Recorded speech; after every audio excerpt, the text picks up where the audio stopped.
Today, we're going to be discussing who some of the big movers were in free agency. Who were the big winners, who were the big losers, who's getting worse and better. So, kind of to start off, I want to talk about the players that retired. Big time changes. Obviously, you get Tom Brady retiring from the Bucks. That immediately makes him much worse. J.J. Watt retiring from the Cardinals after a stellar career. That obviously leaves a huge hole for the Cardinals on their defensive line. AJ Green also from the Cardinals. That was just a matter of time. But another player from the Cardinals retiring. Devin McCourty finally calling it quits from the Patriots, and Byron Jones. Didn't expect him to already be retiring, but Byron Jones calls it quits, retiring from the Dolphins. So those are big name players that retired this offseason. Obviously, changes a lot of things for those teams when you talk about wins above a replacement. That's going to be a big deal. If you look at the overall change in wins above replacement, the Bucks are like by far and away the worst. And that's obviously because of Tom Brady and everything that he brought to that team. But it's also everything else that they lose, right? They've been signing guys to 1 and 2 year deals while Tom Brady was there. A lot of those guys have moved on. They've had other guys that retired. So the Bucks are the big loser in this offseason. They're in full rebuild mode at this point. Like they don't have much cap room. They have Baker Mayfield as their quarterback. Like you are in full rebuild mode in Tampa, and at some point have to find an answer. I think they draft a quarterback in the upcoming draft. But if they don't, what are they going to do in the future? There will be a lot of speculation on that. But again, in overall wins above replacement, the Bucks are the worst. The Rams and the Colts are right behind them. And when I say right behind them, I mean the Bucks went down almost 5 wins in the wins above replacement. The Colts and the Rams are not even at 2.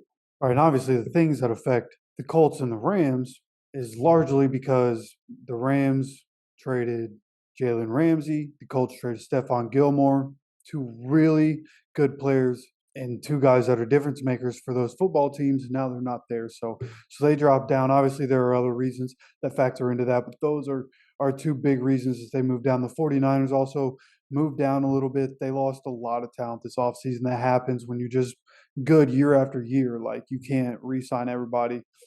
So they lost a decent amount of talent, but they're great at drafting.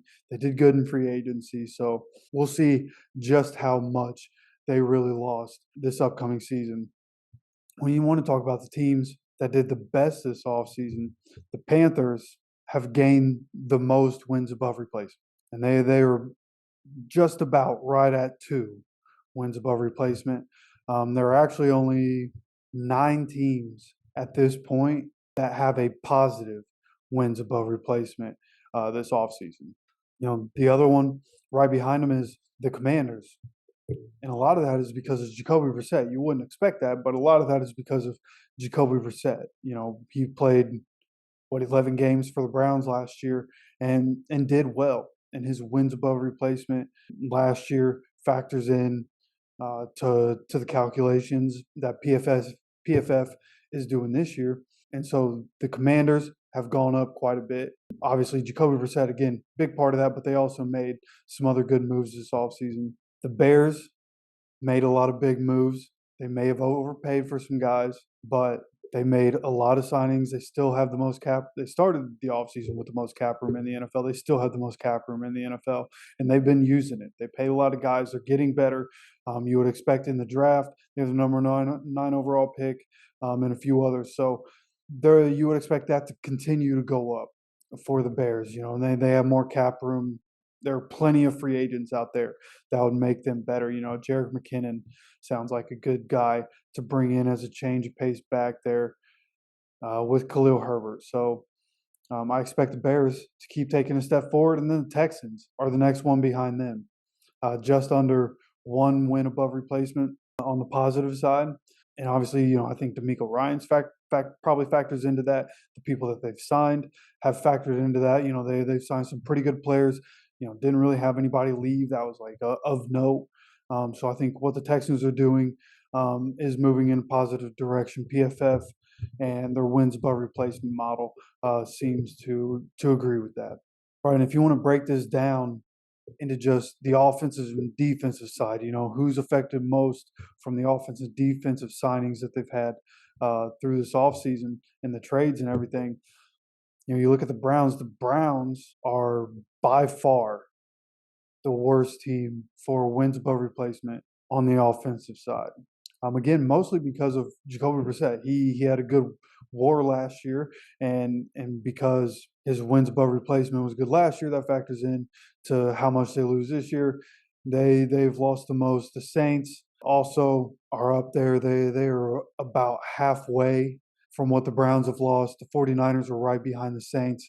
Another team that again lost a lot of talent this offseason because you can't pay everybody right. So, we're seeing teams that are in full rebuild mode. Like their spectrum is so much wider than everybody else's. Everybody that's trying to really compete is kind of almost in the middle, and hasn't really changed a lot. But the Bucks are in a big changing phase. The Browns are in a big changing phase, and their war is really bad right now.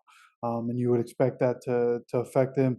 PFF seems to be about on point with where I'm thinking in this regard. I think the Bucks and Browns take huge steps back, especially on the offensive side of the ball.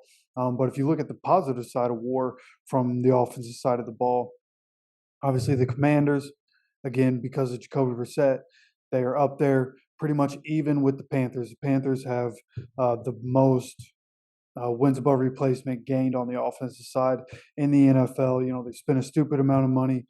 They traded their best player on the offensive side. Don't really have any quarterbacks on the roster, but because they have the number one overall pick and because of all the moves that they made, they have the most wins above replacement at this point. And they still have a lot of money to spend in free agency. You know what I mean? Like even without getting a quarterback on your roster, except for Andy Dalton on a cheap deal, Panthers have taken a massive step forward this offseason. And I think it'll show on Sundays with the coaches that they have and the players that they have and the quarterback that they're going to draft. I think the Panthers offense is going to be very fun to watch in the future. All right, if you look over to the defensive side of the ball for wins above replacement this offseason and who are the big movers, go look at all the free agents that the Eagles lost this offseason, man. Like they were able to re-sign some of their best players, but they still lost so much talent this offseason. Their war for this upcoming year in terms of impactful defensive roster moves, they're the only team that reaches -1, right? And behind them is the Rams, again, because they traded Jalen Ramsey. Also, you let Bobby Wagner walk in free agency. And that factors into it. Those are two big time football players that go out of the building. So the Rams lost a lot of wins above replacement. The Colts, they trade Stephon Gilmore and let Bobby Okereke walk in free agency. That factors in a lot to what they lost in terms of wins above replacement for the defensive side of the ball. And you look at the positive side of things, the Dolphins brought in David Long on a really good deal. Deshaun Elliott, another guy, a safety, on a really good deal coming from the Lions. And that made a huge impact. Like they're the only team in the NFL that they went above +1 in terms of wins above replacement on the defensive side of the ball, and it's a big gap, like a wide gap from the Bears, who are at number 2, who made a lot of big splashes. Again, may have overpaid for guys on that defense, but sometimes you have to overpay some guys when you're trying to win as you have a quarterback on a rookie contract. Like it's fine to overpay those guys because you don't have to pay the quarterback yet. So, the Bears again made big splashes and it made a big impact. And I think, will they compete for their division? They could. The Vikings are going to be good. The Lions are going to be good. So, maybe not this year. I guess it really depends on what they are able to do in the draft. Can Justin Fields take the next step as an NFL quarterback? Those are the questions that we're left with coming into this offseason. But again, overall, if you look at it, the big winners in this offseason so far have been the Panthers, the Commanders, the Bears, the Texans, the Dolphins, the Giants, the Lions. I haven't really mentioned the Lions. The Lions are going to be really good, dude. I honestly would not be surprised to see the Lions, not only in the playoffs, but in the NFC Championship, maybe even a Super Bowl. Like, not an exaggeration. I wouldn't be surprised if the Lions end up in the Super Bowl somehow, some way next season. And the big losers this offseason have been the Buccaneers, like by far and away, biggest loser this offseason, losing Tom Brady. The Rams, the Colts, the Niners. But how much are they really going to lose? That team is stacked with talent. So, but in terms of wins above replacement, one of the bigger losers this offseason. The Saints, I don't know if I really agree with that one. If you've been watching this for years, I don't always agree with PFF and some of the things that they're doing. I don't know how the Saints have lost so much wins above replacement. You brought in Derek Carr to replace the quarterbacks that you had. That's an upgrade.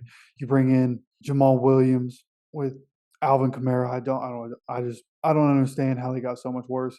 Maybe probably Marcus Davenport. I could see probably making a big impact on that, but I don't really agree that the Saints should be there, but they're there on this model, and obviously the Browns have lost a decent amount of talent in the offseason, haven't been able to rebound. It'll be interesting to see what they do going forward. Obviously, gave up a lot of draft picks to get Deshaun, so it'll be fun to see how everything plays out. I want to know, what do you think? Do you think this wins above replacement model was accurate in showing who's the big winners and who's the big losers? And who do you think are the big winners and losers of this offseason? You let me know down in the comments. Don't forget to keep coming back for more offseason content. We'll see you for the next video.